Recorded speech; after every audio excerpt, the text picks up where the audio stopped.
ETF index mutual funds నేర్చుకుని stock మార్కెట్లో రాణించాలనుకుంటున్నారా? వెంటనే ఈ నెంబర్కి కాల్ చేయండి.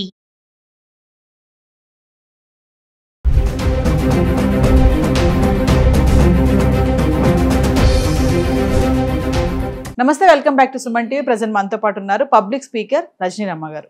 నమస్తే మ్యామ్. నమస్తే మేడం, దివాళీ వస్తుంది. మరి దివాళీకి ముందు దంతెరాస్ అంటారు కదా, అంటే దంతెరాస్ యొక్క విశిష్టత ఏంటి? అంటే కొంతమంది ఏమంటారంటే ఆ రోజు బంగారం వెండి కొనాలి అంటారు. అంటే బంగారం వెండితో పాటు ఇంకొక ఇతర వస్తువులు కూడా కొనాలని చెప్పేసి నేను కొన్ని ఆర్టికల్లో చూశాను. ఒక్కసారి అంటే మనం ఎప్పుడు కూడా కొన్ని టాపిక్స్ చేస్తూ ఉంటాం, ఇప్పుడు రిలేషన్షిప్ టాపిక్స్ కానీ, స్టూడెంట్ సూసైడ్స్ కానీ. అంటే ఇప్పుడు దివాళీ వస్తుంది కాబట్టి ఒకసారి దంతెరాస్ గురించి ఆ విశిష్టత ఏంటి అంటే.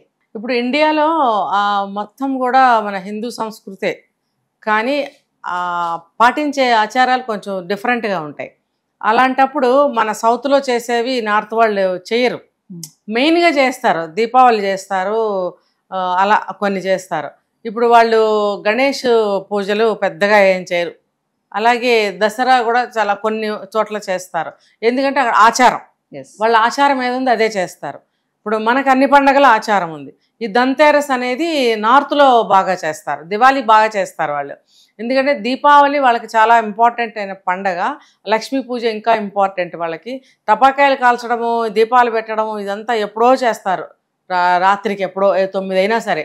ఈ లోపల వాళ్ళు అన్ని గంటల పాటు పూజే చేస్తారు, దానికి ఇంపార్టెన్స్ ఇస్తారు వాళ్ళు.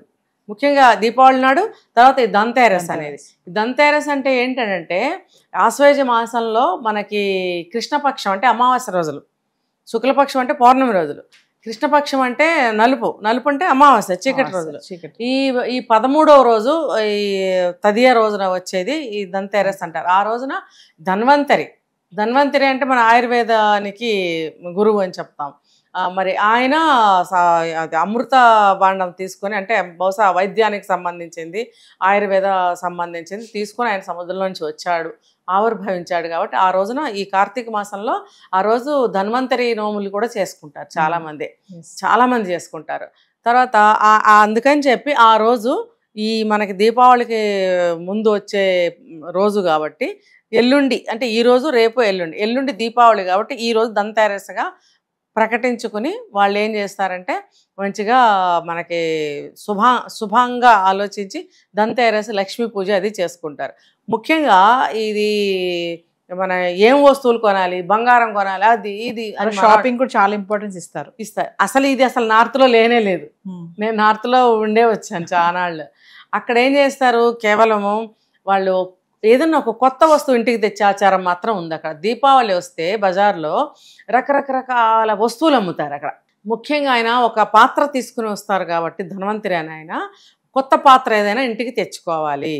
అది ఇనుము, కత్తులు, సుత్తులు లాంటివి తేరు. ఏం తీసుకొస్తారంటే రాగి పాత్ర కానీ, ఇత్తడి పాత్ర కానీ అలాంటివి తెచ్చుకుంటారు. ఆ తర్వాత కంచు, కాంస్యం అంటాం కదా, ఆ పాత్రలు తెచ్చుకుంటారు. తర్వాత లక్ష్మీ గణపతుల బొమ్మలు బాగా అమ్ముతారు అక్కడ, ముద్దుగా ఎంతో అందంగా ఇంత బొమ్మ దగ్గర నుంచి లక్ష్మీ గణపతుల్ని కలిపి తయారు చేస్తారు, పెద్ద బొమ్మల వరకు చాలా బాగా తయారు చేస్తారు. అది చూస్తేనే కొన్ని ఇల్లంతా పెట్టుకోవాలనిపిస్తుంది. ఆ బొమ్మ ఒకటి కొనుక్కొని తీసుకెళ్తారు. లక్ష్మీ గణపతులు కలిసి ఉన్న విగ్రహానికి పూజ చేస్తే కలిసి వస్తుంది అని వాళ్ళ నమ్మకం. అలాగే కొత్త వస్తువులు ఏదైనా పాత్రలు తీసుకొని ఇంటికి వెళ్తారు. మహా అయితే కొత్త బట్టలు కొనుక్కుంటారు, పండగ వస్తుంది కదా, సో కొత్త బట్టలు కొనుక్కుంటారు. తప్పితే వెండి బంగారాల జోలికి వాళ్ళు పోరు. ఇంకొకటి ఏంటంటే వాళ్ళు వెండి బంగారాలు విపరీతంగా పెట్టే సాంప్రదాయం కూడా వాళ్ళకి లేదు. ఏదో పెళ్ళిళ్ళకి కొంచెం కొనుక్కుంటారు. ఇప్పుడు ప్రజెంట్గా అయితే ఎక్కువ బంగారాలు కొనుక్కుంటున్నారు, డబ్బులు అందరి దగ్గర ఉన్నాయి కదా, మరి వెంటనే కొనుక్కుంటారు. అసలు ఆచారం అయితే వాళ్ళకి బంగారం వెండి జోలికి పోరు, ఇవే కొంటారు.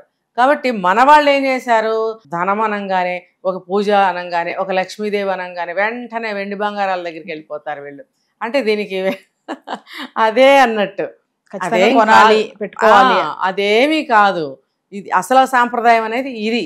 కాబట్టి ఆ పాత్ర అనేది తెచ్చుకుంటారు. ఆయన ఆ రోజు పాత్రతో ఆవిర్భవించారు కాబట్టి కొత్త పాత్రలు తెచ్చుకుంటే ఇంటికి మంచిది, అది ఏదైనా లోహంతో, ఇనుము కాకుండా. తర్వాత షార్ప్ వస్తువులు ఏమి తీసుకురారు, ఇలా మంచి వస్తువులు, పువ్వులని, అవని, బట్టలని, మంచి శుభానికి సంబంధించినవన్నీ తెచ్చుకుంటారు. మంచిగా దీపావళి రోజు కానీ, ధన్తెరస్ రోజు కానీ 2 రోజులు కూడా ధనలక్ష్మి పూజ అనేది చేసుకుంటారు. వీళ్ళేంటి బంగారం జోలికి వెళ్తారు. డబ్బులు లేని వాళ్ళు కూడా కొంతమంది ఎక్కడో ఒకటి నుంచి కొంచెం డబ్బు తీసుకొచ్చి వెండి బంగారాలు కొనుక్కుంటారు. అదంతా అవసరం లేదండి. ఇది ప్రతిసారి మొత్తుకుంటూనే ఉన్నాం, అందరం చాలామంది మొత్తుకుంటున్నాం. అయినా సరే ఇది ఒక ఆచారం కింద తీసుకొచ్చారు. ఇప్పుడు ఇక్కడ చూడండి, గోల్డ్ షోరూంలో వాళ్ళందరూ కూడా మన తెలుగు వాళ్ళు ఏం కాదు కదా, అక్కడి నుంచి వచ్చిన వాళ్ళే. మన సౌత్లో బంగారం పిచ్చి బాగా ఉందని తెలిసి వాళ్ళు ఇక్కడ ప్రవేశపెట్టి ముందు నుంచే మనకి అడ్వర్టైజ్మెంట్లు ఇచ్చి, ఆఫర్లు ఇచ్చి, మన ఫోన్లు చేసి మెసేజ్లు పెట్టి రా అని పిలుస్తారు. ఆఫర్లు పెట్టామని, అందులో తగ్గించాము, ఇందులో తగ్గించాము అని పిలుస్తారు. మనకేమో బంగారం ప్రాపర్టీ కింద ఆలోచిస్తాం కాబట్టి మనం పరిగెట్టుకెళ్ళి కొంటాం. అది వాళ్ళకి ఇక్కడ వర్కౌట్ అవుతుంది, వాళ్ళ బిజినెస్. అందుకని బంగారం వ్యాపారం వాళ్ళకి బాగా నడుస్తుంది. నార్త్లో ఇది ఏమీ లేదు. తర్వాత మనము మంచిగా పూజ అనేది చేసుకోవాలి. ఇప్పుడు మనసు పెట్టి భగవంతుడిని ప్రార్థించాలి, కానీ ఇవన్నీ పెట్టి పూజ చేయటం అనేది అంత అవసరం లేనే లేదు. ఇంకా చెప్పాలంటే సముద్రంలో దొరికేవి ఏంటి, గవ్వలని, తర్వాత తామర గింజలని, గోమతి చక్రాలని, ఉప్పు అని, ఇలాంటివి లక్ష్మీ అమ్మవారికి ఇష్టం. సముద్రతనయ అంటారు కాబట్టి పాలతో చేసినటువంటి నైవేద్యాలు, ఫ్రూట్స్. అమ్మవారికి దాడిమి ఫలం అంటే చాలా ఇష్టం, దానిమ్మ ఫలం, అది పెడతారు. సో అలాంటి ఇష్టమైన వస్తువులు అమ్మవారికి పెట్టి మనము చక్కగా పూజ చేసుకోవచ్చు. అలా ఎవరు చేయట్లేదు. అంటే బంగారం వెండే కాకుండా ఇంకా ఇతర వస్తువులు అంటే ఏం పెట్టాలి మేడం? ఇది ఇప్పుడు చెప్పాను కదా, గోమతి చక్రాలని, తామర గింజలు, తర్వాత చక్రాలు, గోమతి చక్రాలు, తర్వాత చిన్న చిన్న గవ్వలు, నాణ్యాలు మన దగ్గర ఉంటాయి కదా, ఆ నాణ్యాలు ఏమన్నా కొంచెం డబ్బులు ఉంటే పెట్టుకోండి, లక్ష్మీ పూజ కాబట్టి. అది డబ్బులు అనేవి మరి ఒక 1000 రూపాయలు పెట్టుకున్నా, 100 రూపాయలు పెట్టుకున్నా ఒక కట్ట ఇంతలాగా అనిపిస్తుంది, అది మనకు తృప్తి. అది కట్ట పెట్టుకుని పూజ చేసుకోవచ్చు. తర్వాత ఏంటంటే మంచిగా ఆ డబ్బుల్ని కానీ గవ్వల్ని కానీ మంచిగా చుట్టూతో దీపాలు పెట్టి అమ్మవారికి మంచిగా పూజ చేసుకుని ఆ డబ్బుల్ని గవ్వల్ని గలగల్లాడించాలండి. ఆ సౌండ్ అంటే అమ్మవారికి ఇష్టం. అంటే గవ్వల మధ్యన సముద్రంలో నుంచి పుట్టిన ఆవిడ కదా, సో ఆవిడకి ఆ సౌండ్ అంటే ఇష్టం. నిత్యం ఆవిడకి సముద్రంలో గోలే కదా, ఆ హోరు ఆవిడ వినిపిస్తూ ఉంటుంది, ఆవిడకి అలవాటు అవుతుంది, ఇష్టంగా కూడా ఉంటుంది. సో ఆవిడకి ఆ సౌండ్ అనేది చేయాలట పూజ చేసినప్పుడు. ఆవిడ ఇష్టపడి ఆ సౌండ్కి అక్కడే ఉంటుంది అని చెప్పి ఒక నమ్మకం. ఇక తామర పువ్వులతో కూడా పూజ చేయొచ్చు. ఆవిడకి పాలతో అభిషేకం చేసుకోవచ్చు, పసుపు కుంకాలతో చేసుకోవచ్చు, అనేక రకాలైనటువంటి పువ్వులతో చేసుకోవచ్చు. కానీ ఒక 100 రకాల పిండి వంటలు పెట్టామా, వెండి బంగారాలు పెట్టామా, అబ్బో గొప్ప, అసలు అవసరం లేదండి. అదంతా కూడా మీరు డబ్బులుండి కొనుక్కోవాలనుకుంటే కొనుక్కోవచ్చు, అది వేరు. కానీ ఈ సాంప్రదాయంలో దాన్ని దూర్చి మనం కొత్త ఆచారాన్ని ప్రవేశపెట్టాల్సిన అవసరం లేదు. ఉప్పు పెట్టమని చెప్తారు చాలామంది, ఇంకా ఏవో కొన్ని వస్తువులు కొనమంటారు. అది ఇల్లంతా నీట్గా ఊడ్చే చీపురి కూడా లక్ష్మీదేవితో కొలుస్తారు. కొత్త చీపురి తీసుకొచ్చి దానికి కూడా పూజ చేయండి అని చెప్తారు. అంటే మరి ఆ చీపురా అనుకుంటే నేనేం చెప్పలేను. కానీ ఇప్పుడు చీపుళ్ళు కూడా ఇల్లు ఖాళీ చేసేటప్పుడు కానీ మామూలుగా కానీ గవ్వుకుని బయట పారేయరు. అది లక్ష్మీదేవితో సమానంగా పూజిస్తారు. కాలుకి తగలనివ్వరు. ఒక పక్కన జాగ్రత్తగా దాన్ని ఏ యాంగిల్లో పెట్టాలో ఆ యాంగిల్లోనే పెట్టాలి, ఎలా పడితే అలా పెట్టకూడదు. అసలు దానికి చాలా కొంచెం నియమాలు ఉన్నాయి.